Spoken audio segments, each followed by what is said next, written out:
I've never been to the jungle, and I don't know that most people ever will, but this story is about a jungle and how it became the backdrop for one of the biggest atrocities against Black people, poor people, disillusioned people, just like the people you meet every day. These people were seeking paradise away from an America that in many ways despised them. This place was thought to be better than being invisible and having no place. This was about ownership, freedom from perceived religious oppression, and belonging. November 18, 1978 is a day that will live in the hearts and minds of many. I was in high school at the time and recall the barrage of news coverage about Jim Jones. The preoccupation with the man didn't leave much room for the people of Jonestown. Yes, the people. On that November day, when there was no hope or help in the air, 918 people lost their lives. These were mothers, fathers, grandparents, sisters, brothers, and children. Yes, children. Approximately 300 to be exact. I'm sure there are many out there who are unaware of the Jonestown Story, the story of African Americans who were preyed upon and recruited by a sadistic leader because of their marginalized circumstances and who were vetted because they were people who had been disenfranchised from society. What is known is that Jones started his career in Indiana as an associate pastor who championed desegregation of a segregated church. His views were not shared, and he eventually would leave that church to form the People's Temple Full Gospel Church. He would later move his church to California, where his congregation would swell to over 4,000 members. Yes, he was credited as being one of the first mega churches. As his political influence grew, so did his paranoia and desire to have complete control over his congregations, who were primarily African American. Jones had been skillful in targeting this vulnerable population, many of whom were poor and disenchanted with their treatment as minorities in America. Stories of beatings, isolation, and cruelty began to surface from members. There were also concerns about tax evasion, so Jones, in his attempt to avoid the mounting media attention and the threat of losing tax-exempt status, relocated the People's Temple ministry to Guyana, South America, where he would be joined by almost 1,000 of his loyal followers.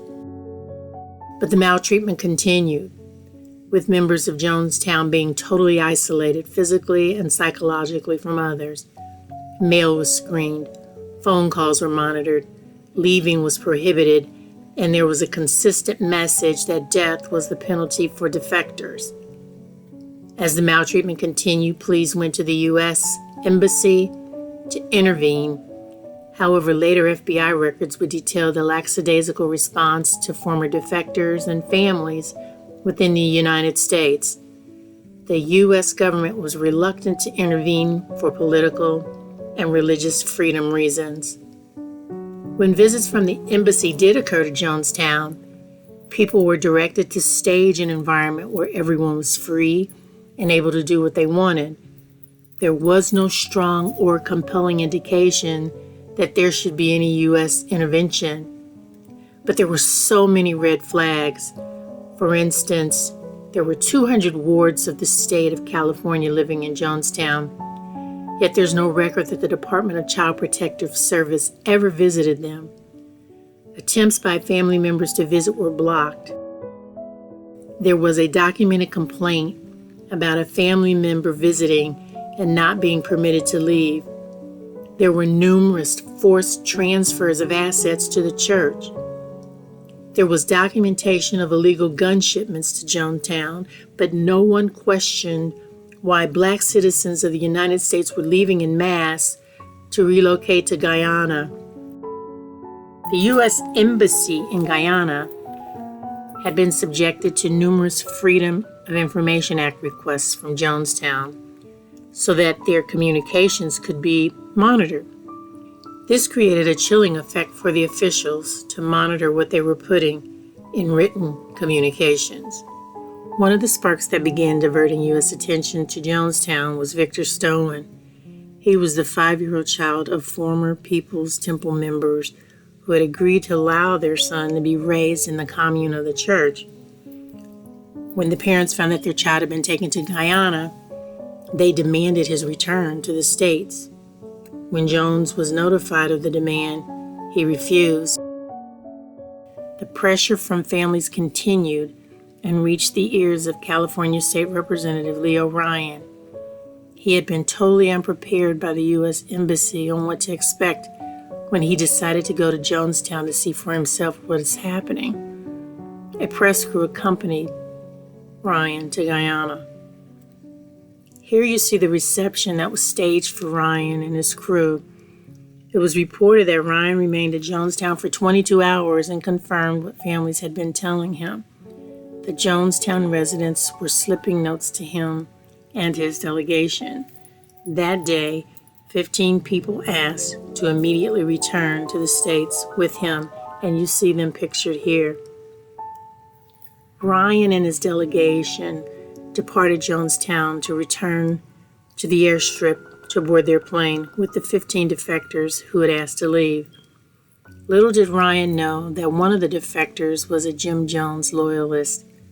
What was also unknown was that a truck full of armed Jonestown members were directed to follow Ryan. The pretend defector that had traveled with Ryan's delegation boarded one of the planes and began firing on the people inside. The truck filled with armed gunmen began shooting at the Ryan delegation. State Representative Ryan and 4 others were murdered and 11 were wounded. How very much I've loved you.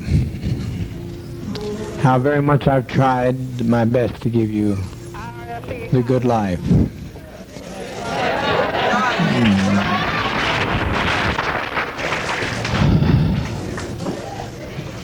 But in spite of all of that I've tried, a handful of our people with their lies have made our life impossible. There's no way to detach ourselves from what's happened today. Not only we're in a compound situation, not only are there those who have left and committed the betrayal of the century. Some have stolen children from others, and they're in pursuit right now to kill them because they stole their children. And we are sitting here waiting on a powder keg. I don't think this is what we want to do with our babies. I don't think that's what we had in mind to do with our babies. It was said by the greatest of prophets from time immemorial, no man takes my life from me, I lay my life down. So to sit here and wait for the catastrophe that's going to happen on that airplane, it's going to be a catastrophe. Almost happened here. Almost happened. The congressman was nearly killed here. But you can't steal people's children. You can't take off with people's children without expecting a violent reaction. And that's not so unfamiliar to us either. Even if we were Judeo-Christian, if we weren't communists, the world, the kingdom suffereth violence, and the violence shall take it by force. If we can't live in peace, then let's die in peace.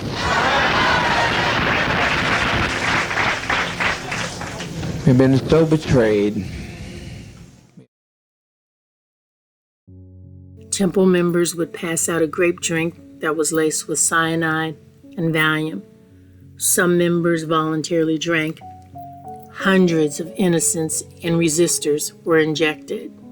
Jones himself would not drink the deadly cocktail, but instead would end his own life with a self-inflicted gunshot wound.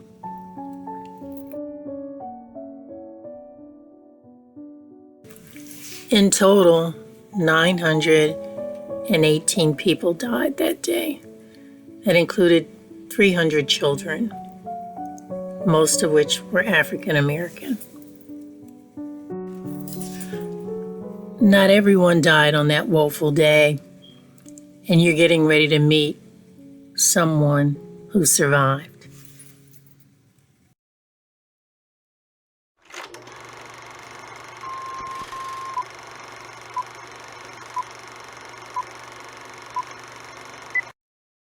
Hey, hello everyone. I want to welcome you to another episode of Tabernacle Talks. And this is Dr. Michelle with a very special guest today. And our guest is Ms. Leslie Wagner Wilson. And for those of you who can actually see this book, I want to tell you, it is an amazing, amazing story about survival. So certainly while there is a story, a backstory, there's a much bigger story that I hope, and a much bigger lesson that I hope people get when we talk about beyond obedience. Welcome to Tabernacle Talks, Leslie.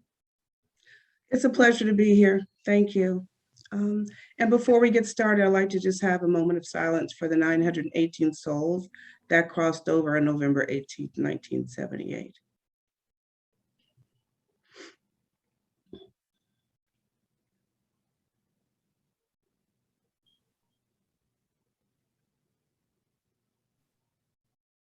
Thank you for that, for allowing Thank you for that. Thank you for that. And I hope that that gets everybody in the right state of mind about what we're talking about. It was probably one of the most horrific events in American history. And you are a part of that history. I guess we can just start where we start. How did you escape? We're going back to November the 18th, 1978. That was the actual day of the massacre. How did you escape? Really, God put these two people in my presence because Jonestown became a place that was full of paranoia. So you couldn't trust anybody because they had spies that would infiltrate certain groups, and then they would report on whether or not they were being obedient. And so I worked in the medical office. I was supposed to be sent to Cuba to become an OBGYN. And the pharmacy tech, her name was Diane Louie, came to me. We started just, feeling each other out and having a conversation and trying to see if she was for or against. And it turned out that she was against Jonestown. And she said, my boyfriend is trying to develop a route to escape. And I said, please take me and my son. And so the day that Congressman Ryan came in, it was just chaos, it was controlled chaos. People were running around trying to get ready. There were people that were told that they could speak to the congressman, those that couldn't. And so you could tell there was a sense of just fright, fear in the camp because we didn't know what to expect. And so Diane came to me and she said, we're going to leave tonight, which was November 17th, the night before. Congressman Ryan showed up and we put on a good show, as we always did for guests. And later on, someone passed a note and said they wanted to leave. And so she said, Richard said, we're going to leave tomorrow morning, which was Saturday, November 18th. So we decided to meet at the kitchen area. I had my son, Jakari, who was 3 at the time. And my husband, Joe, came up to me and asked where we were going. And I said, we're going on a picnic. And he just said, a picnic? Because you didn't have picnics in Jonestown because there was no open kitchen. Once dinner or lunch or breakfast was over, it was over. So it was such a ridiculous, I think, excuse that it didn't even register in his mind. And so, but he said, not today. And he grabbed our son, and he took off, right? So I went to see my mother and I said, Mom, I'm going on a picnic. And she says, a picnic? And she knew her daughter. I was kind of the rebel in the family to a certain degree. And I was able to hug her and kiss her, not knowing that was the last time I was going to see her. So my plan was to get out and go get my father, who was part of the concerned relatives, and come back and get my mother. I don't know if she would have wanted to go. I don't think so. But at least my sister, my brother, and my niece and nephew. So we started. Joe came back and he gave me my son. He said, just don't go anywhere. And there was such tension in the air, you could just cut it with a knife. And so we proceeded to leave. And we walked up this hill where we were fully exposed. And I was waiting for the bullet. Because they had to have seen us. I had Dakari tied with a sheet on my back. So we proceeded to go up this massive hill, and I'm waiting for the gunshot. And we get to the top, and there's just this warmth that comes over me from head to toe. And I heard this voice said, "It's going to be all right." And we proceeded down this road, and we ended up getting lost in the jungle because the relatives came back, people came back into the compound. So we were on the wrong side of the road, and we ended up on the side of the guard shack. So we proceeded to walk. The choice was Port Kaituma, which was only 7 miles. That was Richard's original plan. I never asked about the plan because I didn't want to, for them to think that I was being, make them suspicious of me and why I was asking this information. So I was just following them. Well, we couldn't go to Port Kaituma because we ended up right where the guard shack was at the gate. So we ended up walking the 30-something miles, right? Until it was dark. A train came by, the conductor looked, and he just stared at us and thought, what are these people doing with these kids on the road? I didn't even know a train came through because once you came in Jonestown, you really didn't go out, right? You didn't have an opportunity to go out. And so the train came back and the men said, we're gonna ask somebody, try to find a friendly face, go to, and ask to call the embassy. And they took us to the police station. And the police drew guns on us. And they said, who are you? And we said, we're from Jonestown. He said, there was a shooting at Port Kaituma. So we had no idea what was happening back in Jonestown. So the captain said, we heard it was like a slave camp. And so we knew he was a friend and not a foe because we didn't know what we were walking into. But on that day, we were all prepared to die. We exchanged phone numbers. I said, if you see me shot, grab my son, try to get him out of here. We were prepared to die trying to get out of that hell because that's exactly what it was.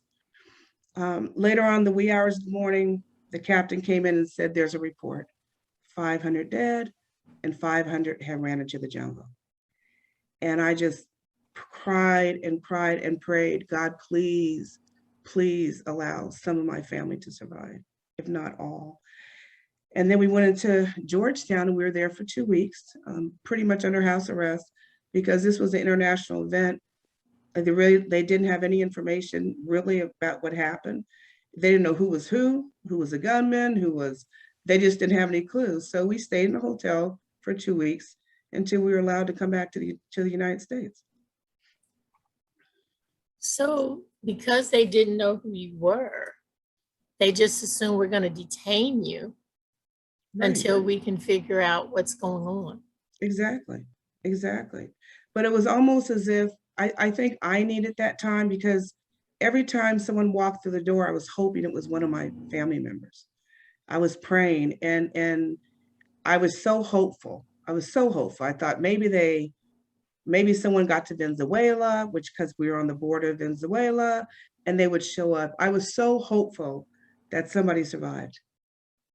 So it was almost a decompression time process for me, a little decompression, because I had no idea what was coming. While you escaped, your family didn't, and you lost 9 family members. Your mom, your sister, your brother, a niece, a nephew, and a husband. And you returned with a 3-year-old who I understand was the youngest survivor. Yes, he is the youngest survivor. And I'm going to show people the terrain there because, you saying it, I'm going to show it so people can see what you had to do to get free. Talk to me about the enormity of what you did. I was so grateful to leave. And as we were walking this 30-something miles, I was thinking about my family, was able to get them out. And then I was fearful as to, was I doing the right thing? Because we were so brainwashed to a certain degree. But it was horrific. I just remember one thing we were taught in the church or in People's Temple was when we're up against anything that was an adversity or painful or trauma, you pushed it down and you kept moving. So I pushed all that fear down and I just put one foot in front of the other. We were a team at that point. When that train came back and we didn't know who was on that train, we picked it up. We kept walking, walking, walking faster, faster. The men helped me carry Jakari when he got too heavy. We were just like this family that we knew that if we were caught, we were probably going to be killed on the spot or dragged back to Jonestown and face enormous punishment, enormous punishment. And so my thought was just to get my son out because there was no future conversation in Jonestown. There was no talk about our children being sent to college or what they're going to, can we teach them lessons that we learned, this beautiful humanity that regardless of race, even though the majority of women, majority of Jonestown was Black, to teach them to be loving and compassionate and care about the world. Could we send them back into the world to be an example of this? There was no conversation about that. There was no future. And I looked at my son and I thought, this is not what I want for him. And when I realized I was not going to be sent to medical school, I thought, no, I don't want to do this. But my plan was to go and bring my family out. To this day, sometimes I feel, Leslie, how did you not know? How did you not know that this wasn't going to happen? But I never thought that we would die from the inside. I thought we would be killed from the adversaries from the outside. So what we were protect, it was a farce. It was really a farce. So one thing I wanted to mention is that I did not think I would see the age of 21. I just did not see a future in Jonestown. So as kids, we were taught to how you endure torture. And we were taught death from an early age when I joined in 13. So I never thought I'd see 21. And then as things got worse in Jonestown, Jim kept saying, the Guyanese liberation, now they're the enemy and they'll be coming in with tanks and guns. And so death was not, I didn't fear death. It was interesting at that young age. You're very modest.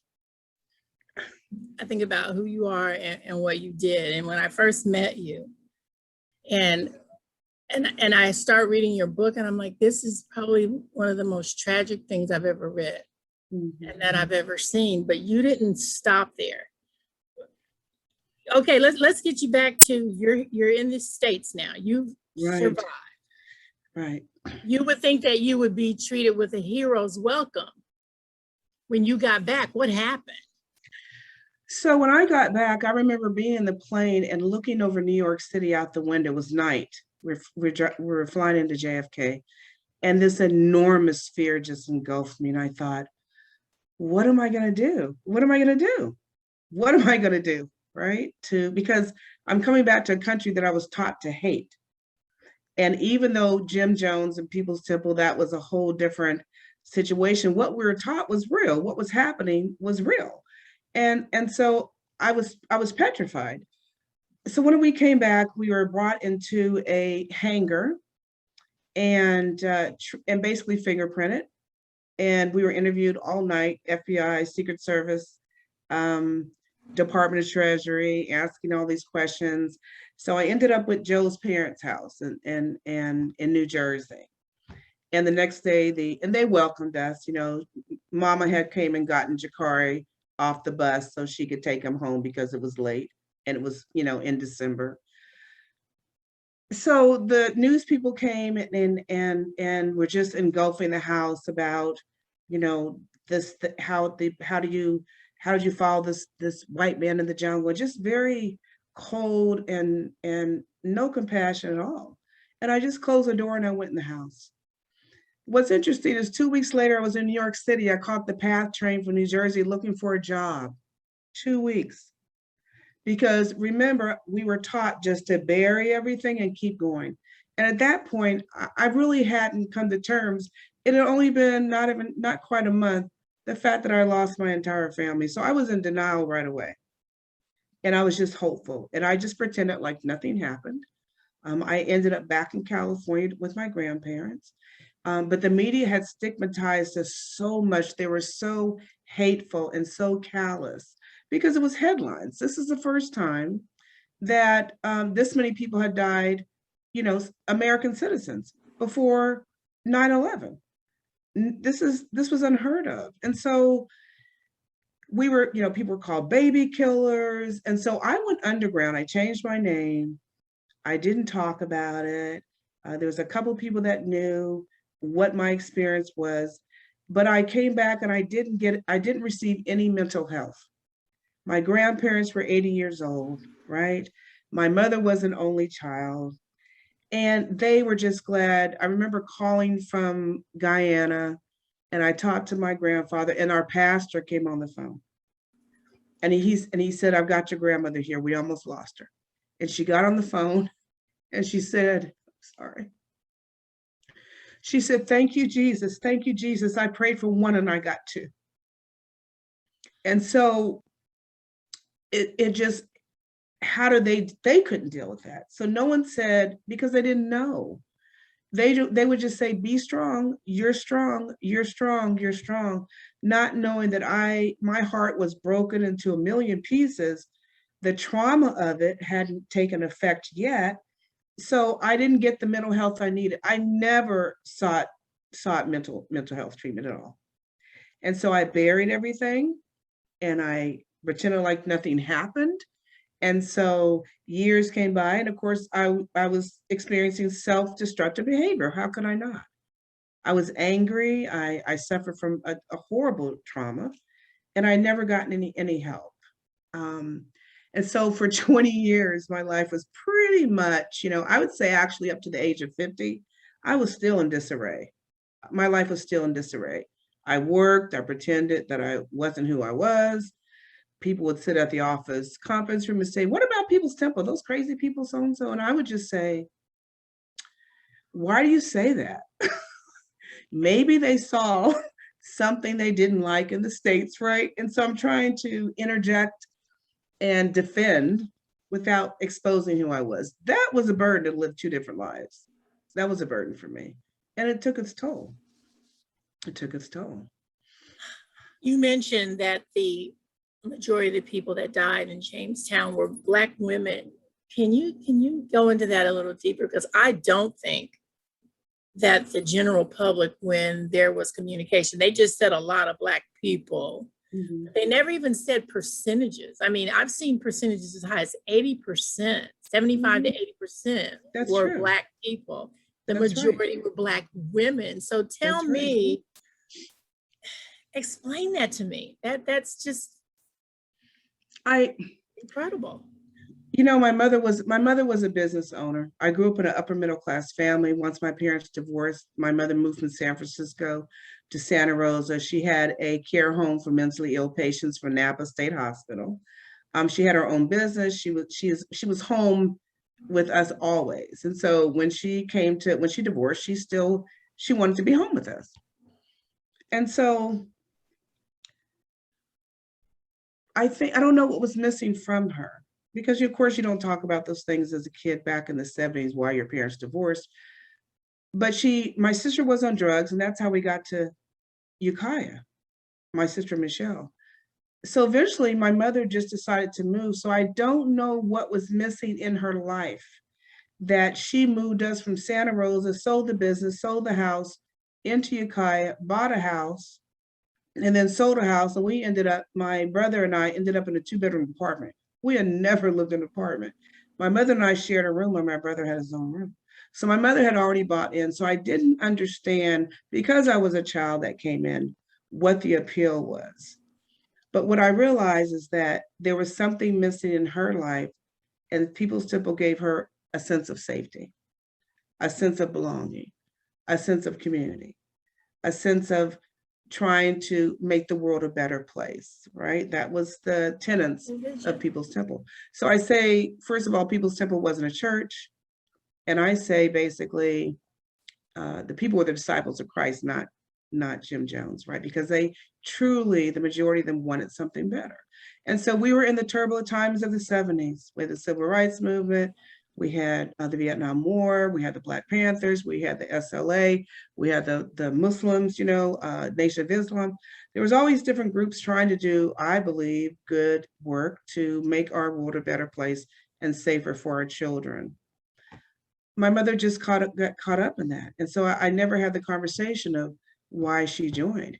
I know when Jim was talking about having sex with men and women in the pulpit, that I think would have been the time that she grabbed our hands and ran, but she didn't. And so she stayed. And so I think the appeal was just the fact that People's Temple reached out to everyone. And in San Francisco at that time, there was a lot of turbulence as far as racism and women being mistreated, and they just felt safe. When I tell you that in a church after a service, downstairs women could have all their own vending, right?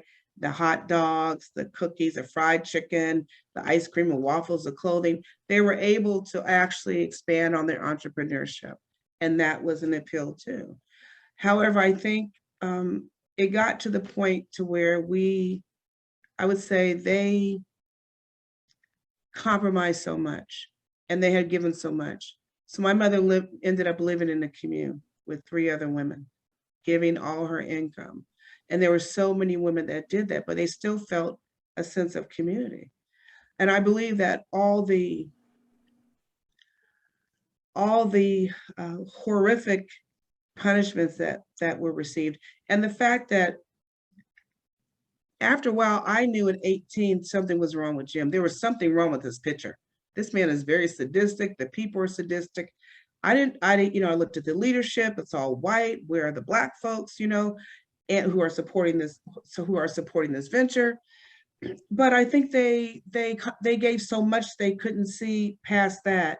It's almost, they compromised, right? They're like, okay, I cannot believe that no one felt something was wrong when we had to sign blank pieces of papers for confession in case we left.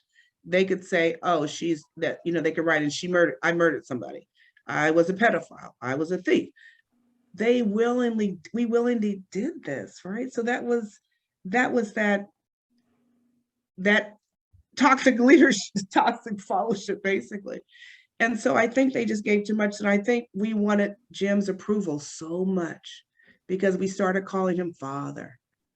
And at that point, I couldn't relate to that until when I came back, I was in a very abusive relationship. I had this sign on my head that said damage, naive. And I ran into somebody that took advantage of it. And when he used to beat me, I would feel bad, and it kept happening, breaking me down. And I'd say, well, what was I doing wrong? It must be me. And then you say, then you make up and he's like, I'm sorry, right? I'm sorry for doing this. And then you say, okay, you remember the good times. That was People's Temple. People's Temple was an abusive relationship. It was an abusive relationship. And so at that point, I just believed, as I said, the women found a safe place to be to a certain point, and they just chose to ignore everything else, similar to what we're dealing with now in our current political situation. It's interesting you talk about that sense of community, because when I was doing the research, you could see where they had a sewing area. You could see where they made toys. I mean, they actually came up with a productive work environment to keep you completely enclosed in this area. And I'll be able to show the audience how you see this one road coming in and you have this sign, like welcome to Jonestown. But if you look at an aerial view, you can see you're just surrounded by nothing but jungle. That's right. You truly were in a remote location. And yet when you're in your area, you don't feel that way because there's the basketball court, there's the playground, there's all these nice amenities that would make you think it was a resort. But behind that, you noted the bathrooms didn't give privacy, the showers didn't give privacy. So some of the basic things that you would have had in terms of privacy, you gave that up too. That's true. Right. Okay, your book. Yes. And this book, what I'm going to put it up on the screen as well so everybody can see it and let them know how to get your book. You called it The Slavery of Faith and it chronicles your struggle through People's Temple to Jonestown, and actually your re-engagement to society, because none of those things were easy for you. What has life been like? You've talked about, abusive relationships, and life has not been easy because you didn't get treatment. That's There true. wasn't a group of people that said you're going to have post-traumatic stress, syndrome. So we need to make sure that we get you help. None of that was done because they treated you like a criminal instead of a victim. Right. Well, there was a group that was assigned to us, but I didn't trust anyone. There were some people that, there were services set up in San Francisco, but I didn't trust anyone to talk to. I just didn't. And so no one said, my grandparents didn't push me because they didn't know. But I think I suffered. I suffered every day for years. I didn't want to get up. I really was suicidal at one point, but I wouldn't take my own life. I would put myself in situations that hoping somebody else would do it for me. And that's how I felt. It was so painful to live, although I put in the effort because I had other children, and I tried to, be a better mom, and that failed in many ways. And I tried to be happy. That only my children made me happy after I realized what a horrible mother I was at a point. And so I made a decision. I was married. I had a beautiful home. I was living the American dream. I was selling real estate part-time, running a medical office, but I wasn't happy. My soul was just crying out. My soul was crying out.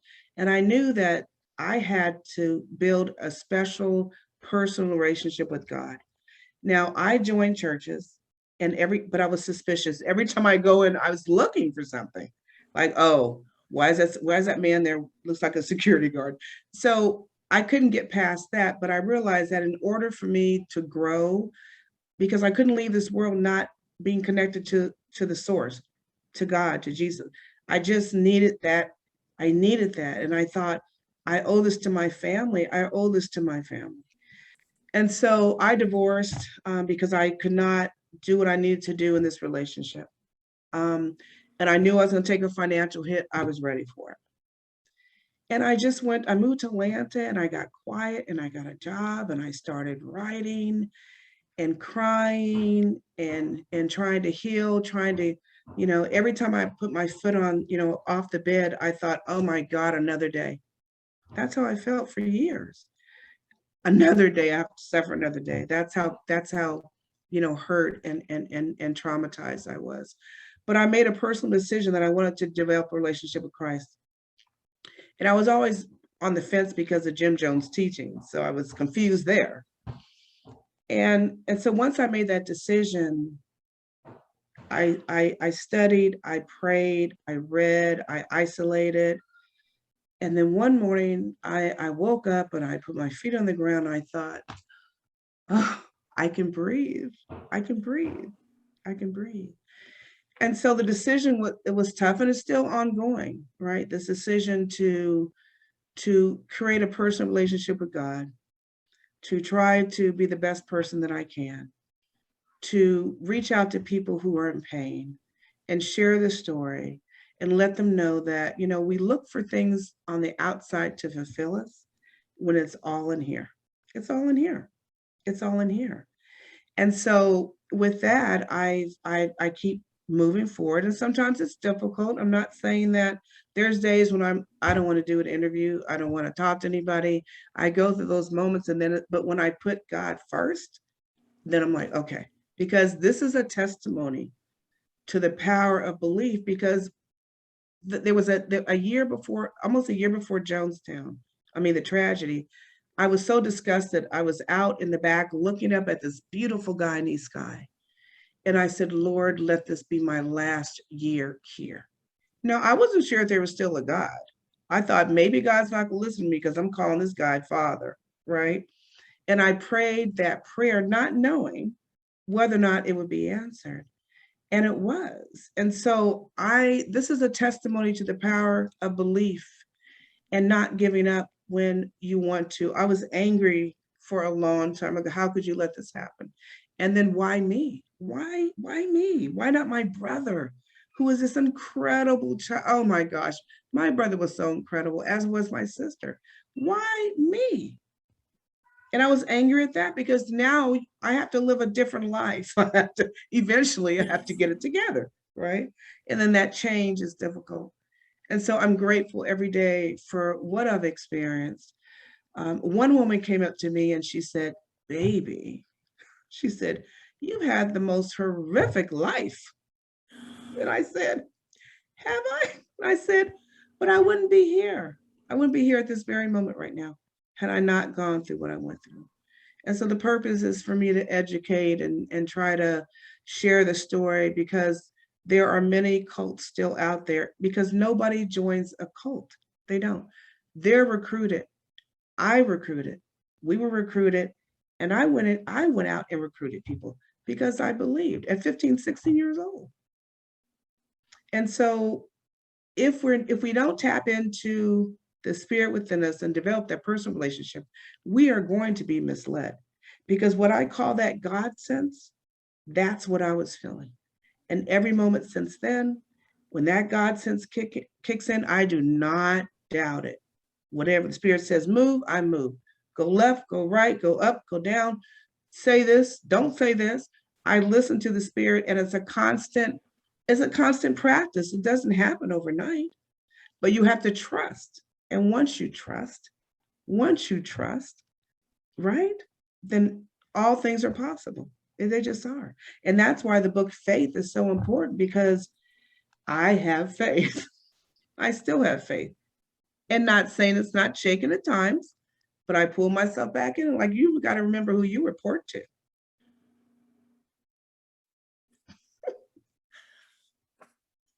Leslie, your website, and I want to direct people to your website, is lesliewagnerwilson.org, and I'll put that on the screen so people can see that. You talk about soul restoration. Mm-hmm. Is that what the majority of your work focuses on? And can you kind of walk me through, when you talk about restoring your soul, you certainly have gotten to a place where you restored, you needed restoration. Mm-hmm. How are you giving that message to other people? Mainly, sometimes it's one-on-ones. People call, they'll make an appointment, we'll have a conversation over the phone. We might have 2 or 3.